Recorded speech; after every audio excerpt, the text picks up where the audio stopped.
KaraokeBooks. The Three Musketeers. Alexandre Dumas. Translated by William Robson. Introduction. A classic swashbuckler, Alexandre Dumas' The Three Musketeers tells the story of young D'Artagnan as he attempts to join the most elite military group of the day, the Musketeers of the Guard, who report directly to the king.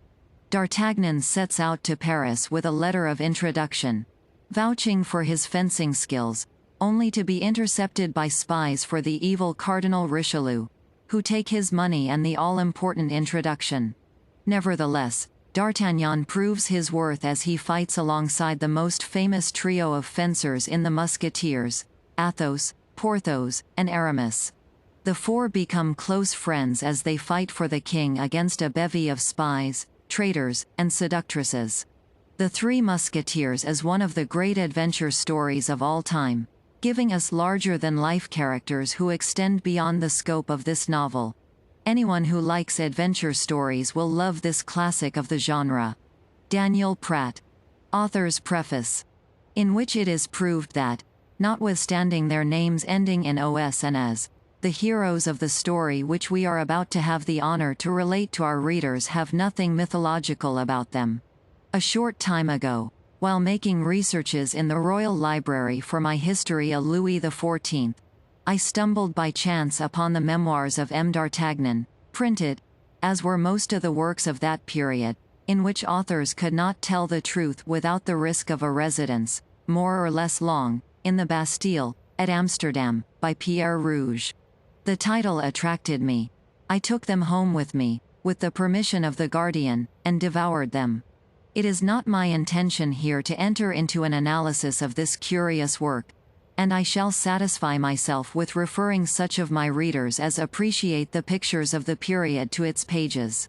They will therein find portraits penciled by the hand of a master, and although these squibs may be, for the most part, traced upon the doors of barracks and the walls of cabarets, they will not find the likenesses of Louis XIII, Anne of Austria, Richelieu, Mazarin, and the courtiers of the period, less faithful than in the history of M. Anquetil. But, it is well known, what strikes the capricious mind of the poet is not always what affects the mass of readers. Now, while admiring, as others doubtless will admire, the details we have to relate, our main preoccupation concerned a matter to which no one before ourselves had given a thought. D'Artagnan relates that on his first visit to M.de Trèves, captain of the King's Musketeers, he met in the antechamber three young men, serving in the illustrious corps into which he was soliciting the honor of being received, bearing the names of Athos, Porthos, and Aramis. We must confess these three strange names struck us, and it immediately occurred to us that they were but pseudonyms, under which D'Artagnan had disguised names perhaps illustrious, or else that the bearers of these borrowed names had themselves chosen them on the day in which, from caprice, discontent, or want of fortune, they had donned the simple musketeer's uniform. From the moment we had no rest till we could find some trace in contemporary works of these extraordinary names which had so strongly awakened our curiosity. The catalogue alone of the books we read with this object would fill a whole chapter, which, although it might be very instructive, would certainly afford our readers but little amusement. It will suffice, then, to tell them that at the moment at which, discouraged by so many fruitless investigations, we were about to abandon our search, we at length found, guided by the counsels of our illustrious friend Paul in Paris, a manuscript in folio, endorsed 4772 or 4773, we do not recollect which, having for title, Memoirs of the Comte de la Fère, touching some events which passed in France toward the end of the reign of King Louis XIII and the commencement of the reign of King Louis XIV. It may be easily imagined how great was our joy when, in turning over this manuscript, our last hope, we found at the 20th page the name of Athos, at the 27th the name of Porthos, and at the 31st the name of Aramis. The discovery of a completely unknown manuscript at a period in which historical science is carried to such a high degree appeared almost miraculous. We hastened, therefore, to obtain permission to print it, with the view of presenting ourselves someday with the pack of others at the doors of the Académie des Inscriptions et Belles Lettres, if we should not succeed, a very probable thing, by the by, in gaining admission to the Académie Française with our own proper pack. This permission, we feel bound to say, was graciously granted, which compels us here to give a public contradiction to the slanderers who pretend that we live under a government but moderately indulgent to men of letters. Now, this is the first part of this precious manuscript which we offer to our readers, restoring it to the title which belongs to it, and entering into an engagement that if, of which we have no doubt, this first part should obtain the success it merits, we will publish the second immediately. In the meanwhile, as the godfather as a second father, we beg the reader to lay to our account, and not to that of the Comte de la Fere, the pleasure or the ennui he may experience. This being understood, let us proceed with our history. Chapter 1. The Three Presents of D'Artagnan the Elder. On the first Monday of the month of April, 1625, the market town of Maying, in which the author of Romance of the Rose was born, appeared to be in as perfect a state of revolution as if the Huguenots had just made a second La Rochelle of it.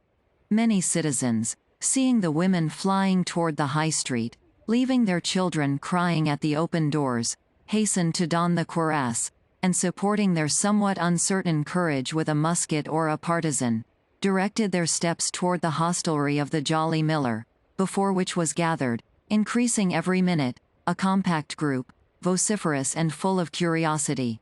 In those times panics were common, and few days passed without some city or other registering in its archives an event of this kind. There were nobles, who made war against each other. There was the king, who made war against the cardinal. There was Spain, which made war against the king. Then, in addition to these concealed or public, secret or open wars, there were robbers, mendicants, Huguenots, wolves, and scoundrels, who made war upon everybody.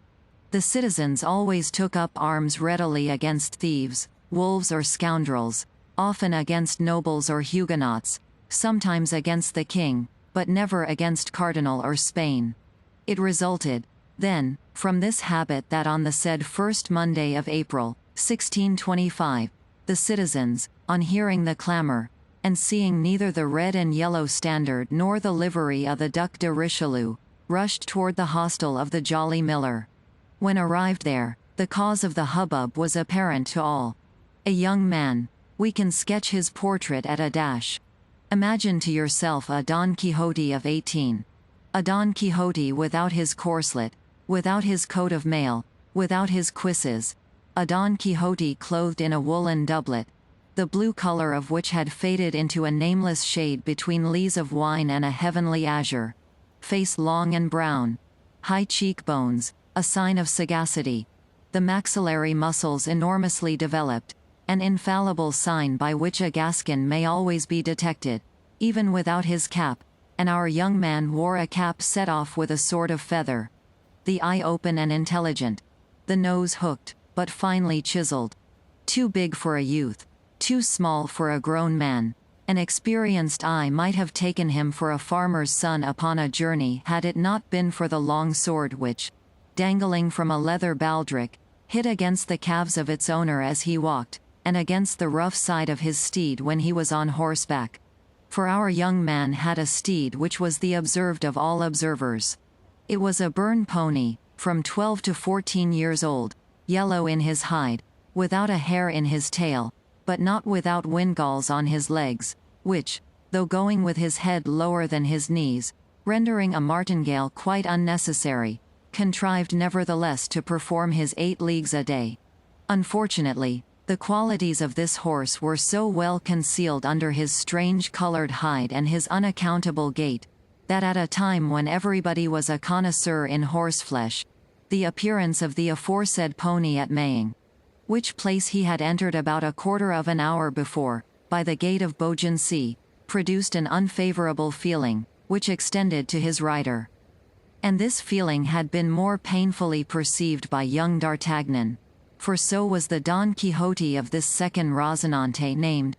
from his not being able to conceal from himself the ridiculous appearance that such a steed gave him, good horseman as he was. He had sighed deeply, therefore, when accepting the gift of the pony from M. d'Artagnan the elder. He was not ignorant that such a beast was worth at least 20 livres, and the words which had accompanied the present were above all price. "My son," said the old Gascon gentleman, in that pure burn patois of which Henry IV could never rid himself, "this horse was born in the house of your father about 13 years ago, and has remained in it ever since, which ought to make you love it. Never sell it.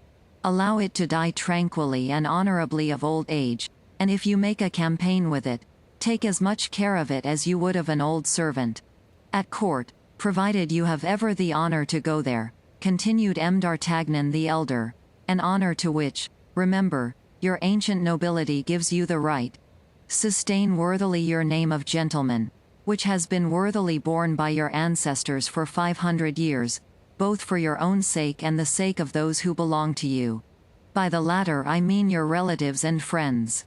Endure nothing from anyone except Monsieur the Cardinal and the King. It is by his courage, please observe, by his courage alone, that a gentleman can make his way nowadays.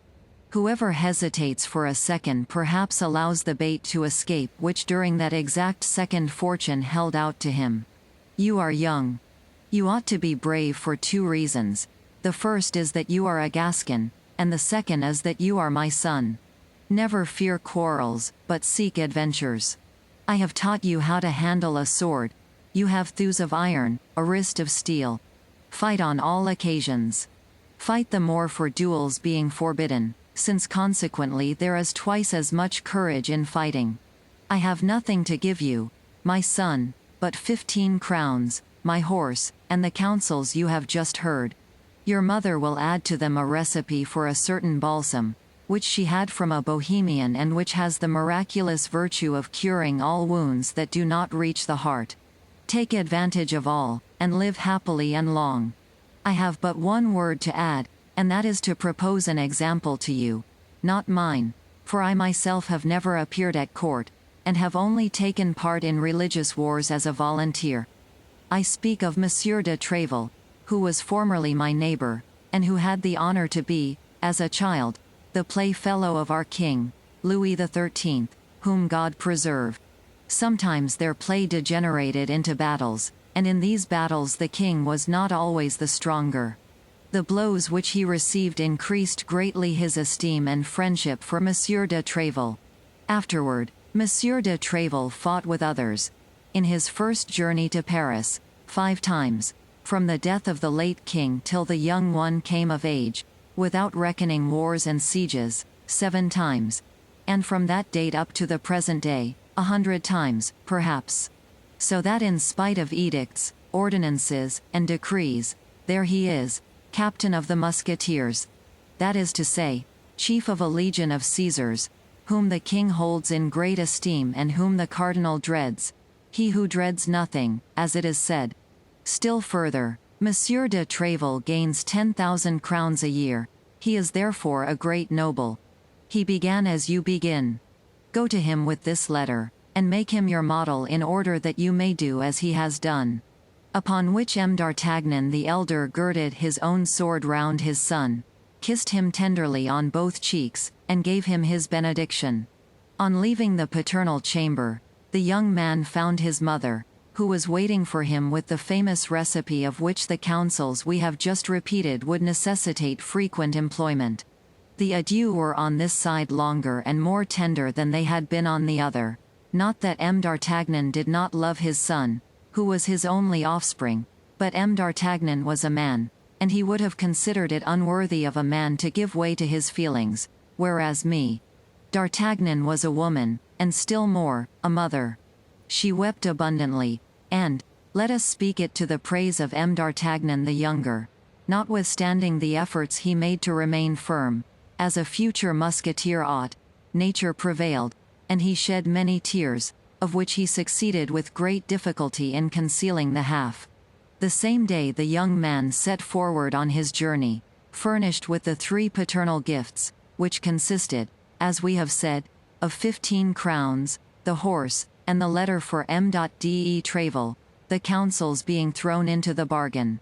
With such a vade mecum, D'Artagnan was morally and physically an exact copy of the hero of Cervantes, to whom we so happily compared him when our duty of an historian placed us under the necessity of sketching his portrait.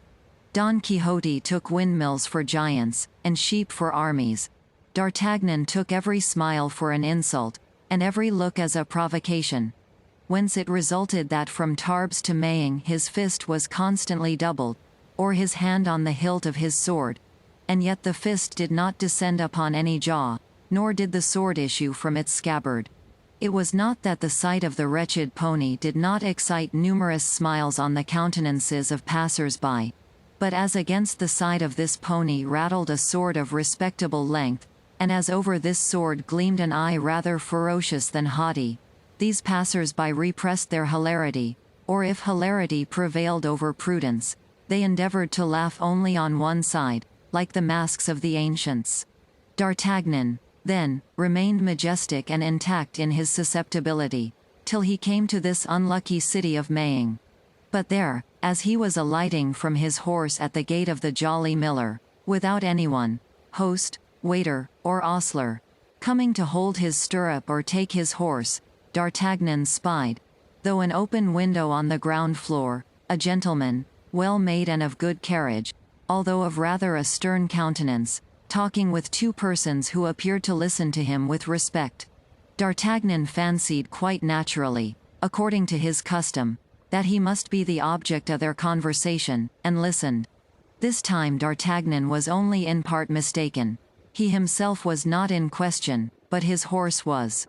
The gentleman appeared to be enumerating all his qualities to his auditors, and, as I have said, the auditors seeming to have great deference for the narrator, they every moment burst into fits of laughter. Now, as a half-smile was sufficient to awaken the irascibility of the young man, the effect produced upon him by this vociferous mirth may be easily imagined. Nevertheless, D'Artagnan was desirous of examining the appearance of this impertinent personage who ridiculed him. He fixed his haughty eye upon the stranger, and perceived a man of from 40 to 45 years of age, with black and piercing eyes, pale complexion, a strongly marked nose, and a black and well-shaped mustache. He was dressed in a doublet and hose of a violet color, with aiguillettes of the same color, without any other ornaments than the customary slashes, through which the shirt appeared. This doublet and hose, though new, were creased, like traveling clothes for a long time packed in a portmanteau. D'Artagnan made all these remarks with the rapidity of a most minute observer, and doubtless from an instinctive feeling that this stranger was destined to have a great influence over his future life. Now, as at the moment in which D'Artagnan fixed his eyes upon the gentleman in the violet doublet, the gentleman made one of his most knowing and profound remarks respecting the Béarnese pony. His two auditors laughed even louder than before, and he himself, though contrary to his custom, allowed a pale smile, if I may allow to use such an expression, to stray over his countenance. This time there could be no doubt, D'Artagnan was really insulted. Full, then, of this conviction, he pulled his cap down over his eyes, and endeavoring to copy some of the court airs he had picked up in Gascony among young travelling nobles, he advanced with one hand on the hilt of his sword and the other resting on his hip. Unfortunately, as he advanced, his anger increased at every step, and instead of the proper and lofty speech he had prepared as a prelude to his challenge, he found nothing at the tip of his tongue but a gross personality, which he accompanied with a furious gesture. I say, sir, you sir, who are hiding yourself behind that shutter. Yes, you, sir, tell me what you are laughing at, and we will laugh together. The gentleman raised his eyes slowly from the nag to his cavalier, as if he required some time to ascertain whether it could be to him that such strange reproaches were addressed. Then, when he could not possibly entertain any doubt of the matter, his eyebrows slightly bent, and with an accent of irony and insolence impossible to be described, he replied to D'Artagnan, "I was not speaking to you, sir." "But I am speaking to you," replied the young man. Additionally exasperated with this mixture of insolence and good manners, of politeness and scorn. The stranger looked at him again with a slight smile, and retiring from the window, came out of the hostelry with a slow step, and placed himself before the horse, within 2 paces of D'Artagnan. His quiet manner and the ironical expression of his countenance redoubled the mirth of the persons with whom he had been talking, and who still remained at the window.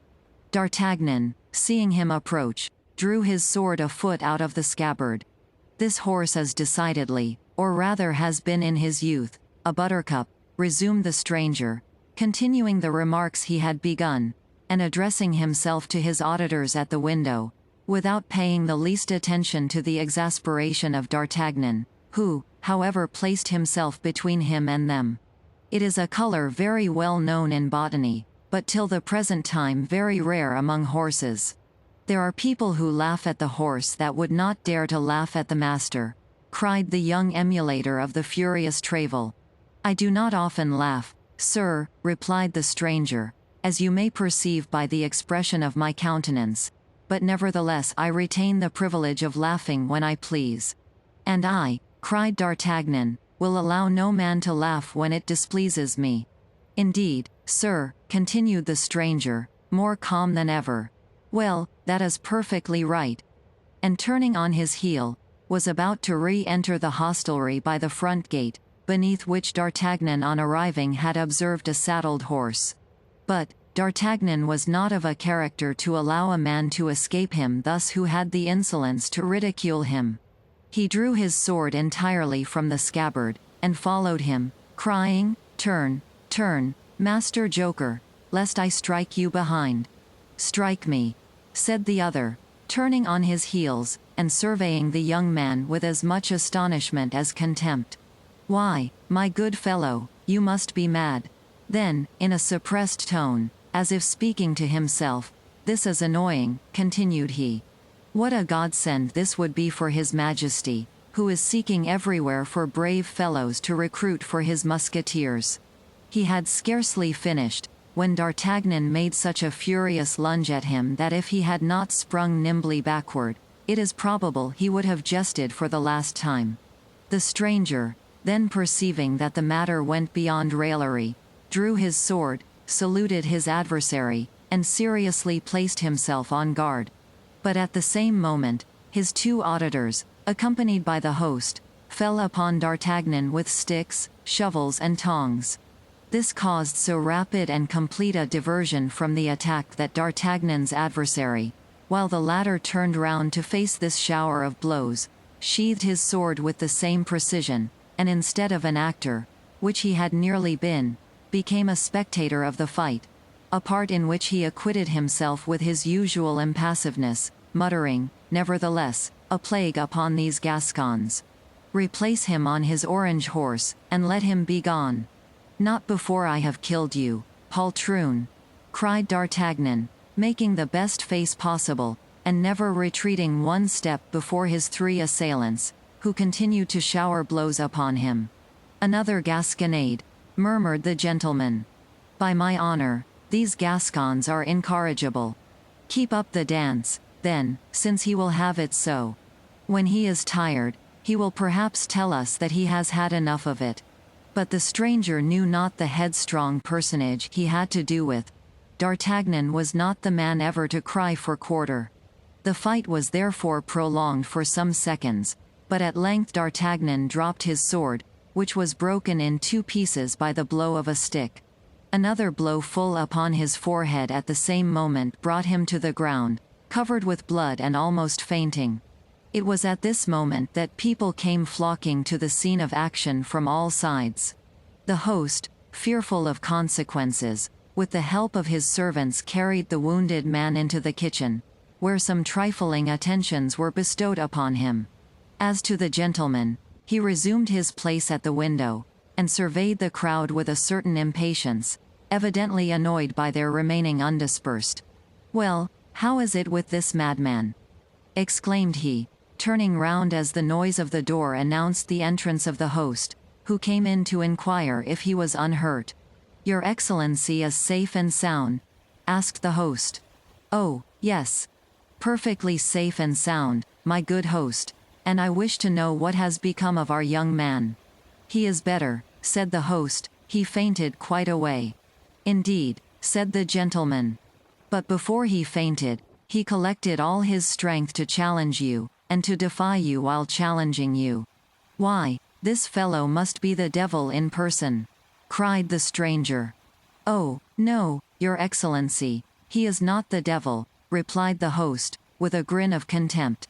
For during his fainting we rummaged his valise and found nothing but a clean shirt and 11 crowns, which however, did not prevent his saying, as he was fainting, that if such a thing had happened in Paris, you should have cause to repent of it at a later period. Then, said the stranger coolly, he must be some prince in disguise. I have told you this, good sir, resumed the host, in order that you may be on your guard. Did he name no one in his passion? Yes, he struck his pocket and said, we shall see what Monsieur de Tréville will think of this insult offered to his protégé. Monsieur de Tréville, said the stranger, becoming attentive, he put his hand upon his pocket while pronouncing the name of Monsieur de Tréville.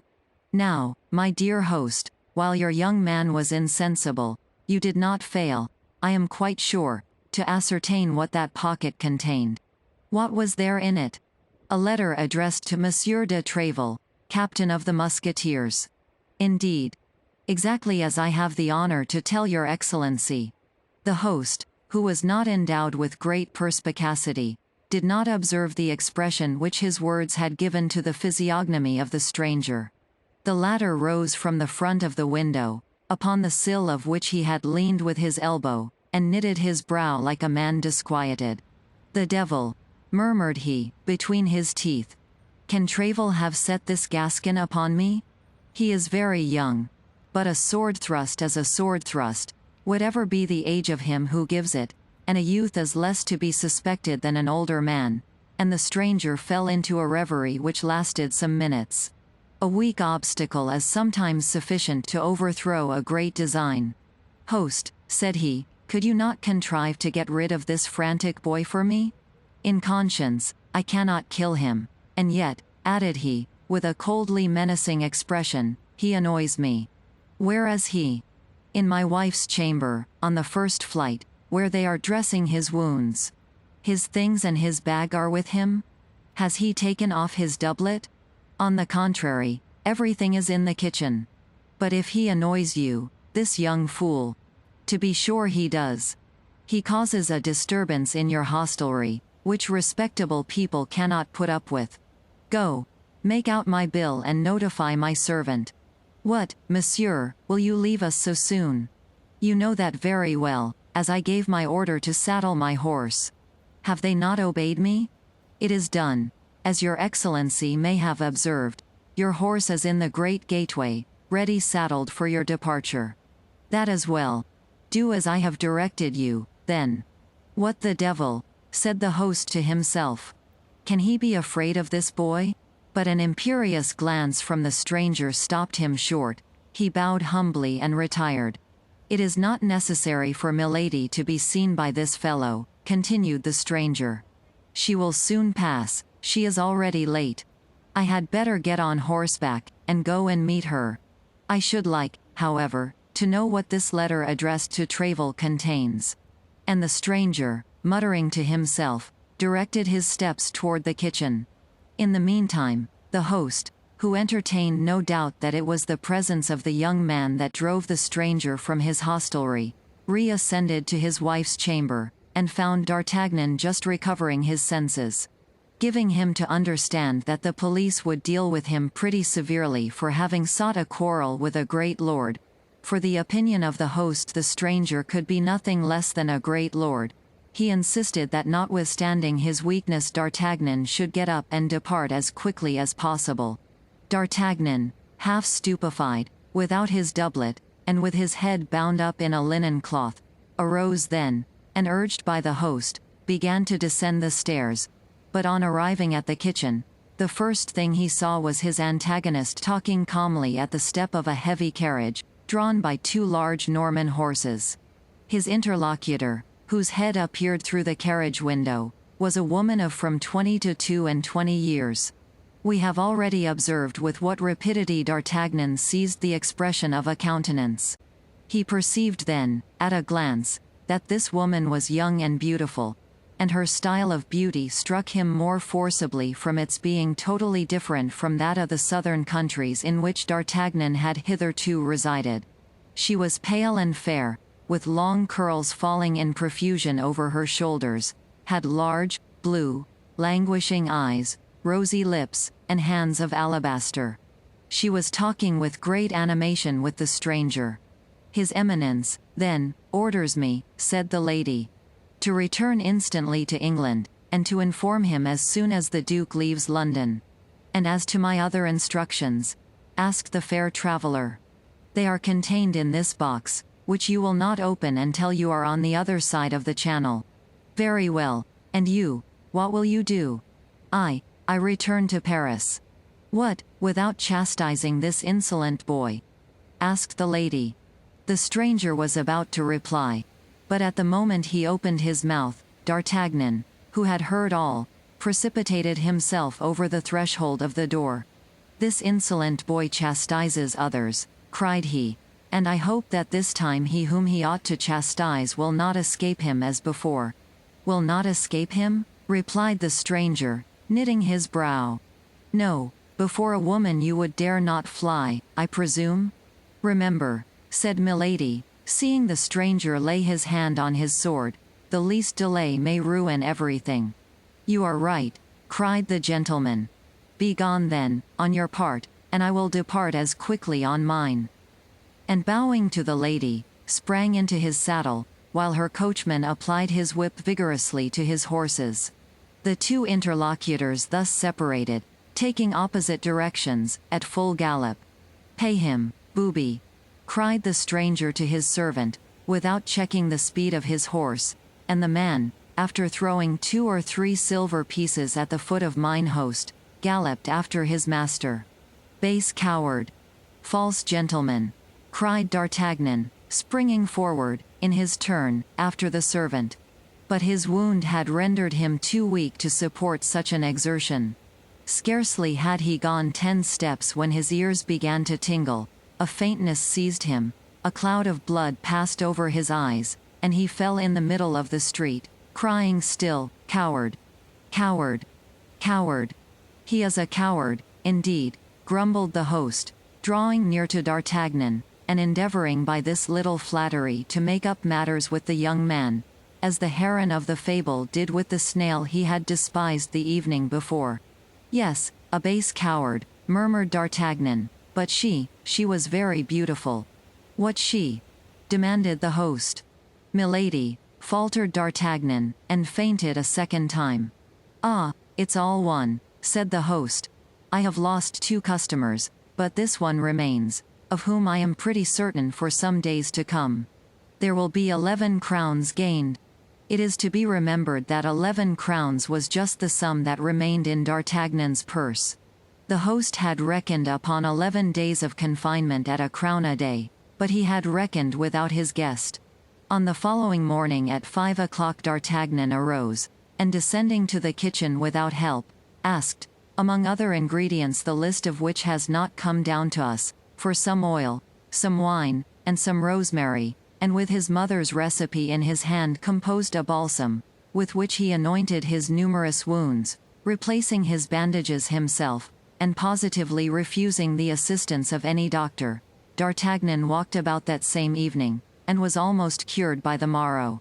But when the time came to pay for his rosemary, this oil, and the wine, the only expense the master had incurred, as he had preserved a strict abstinence, while on the contrary, the yellow horse, by the account of the ostler at least, had eaten 3 times as much as a horse of his size could reasonably supposed to have done.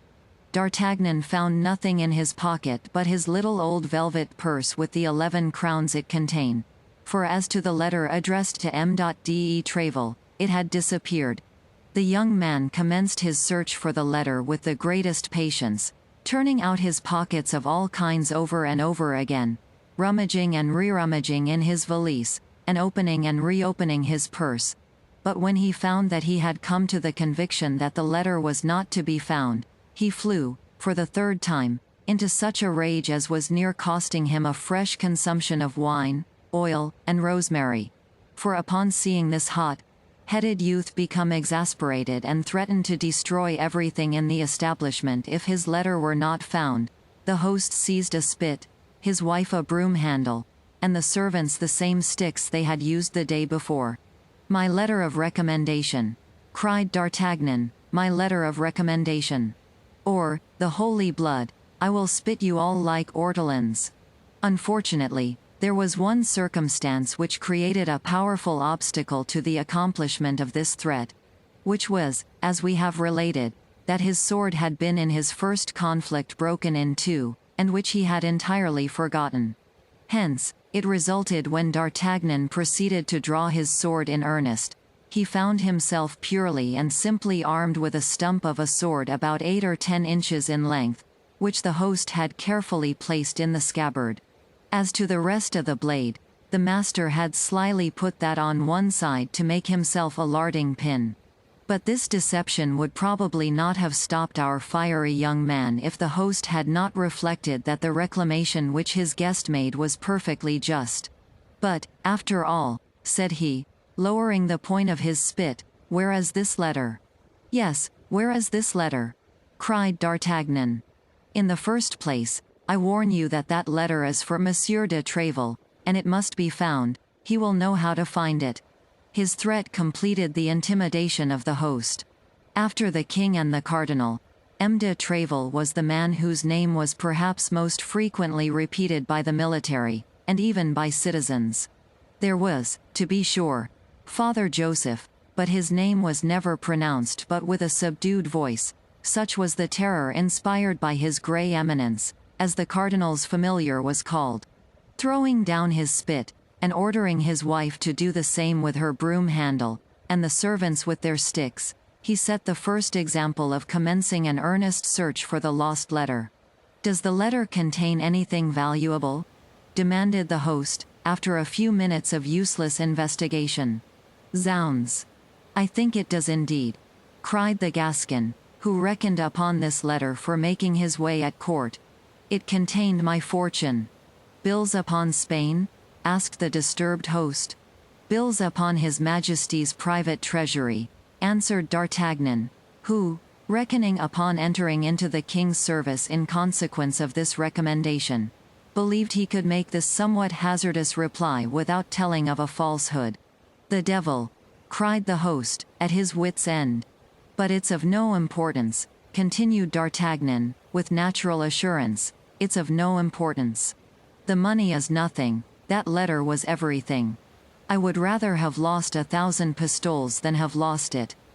He would not have risked more if he had said 20,000, but a certain juvenile modesty restrained him. A ray of light all at once broke upon the mind of the host as he was giving himself to the devil upon finding nothing. "That letter is not lost," cried he. "What?" cried D'Artagnan. "No, it has been stolen from you." "Stolen? By whom?" "By the gentleman who was here yesterday. He came down into the kitchen, where your doublet was. He remained there some time alone. I would lay a wager he has stolen it." "Do you think so?"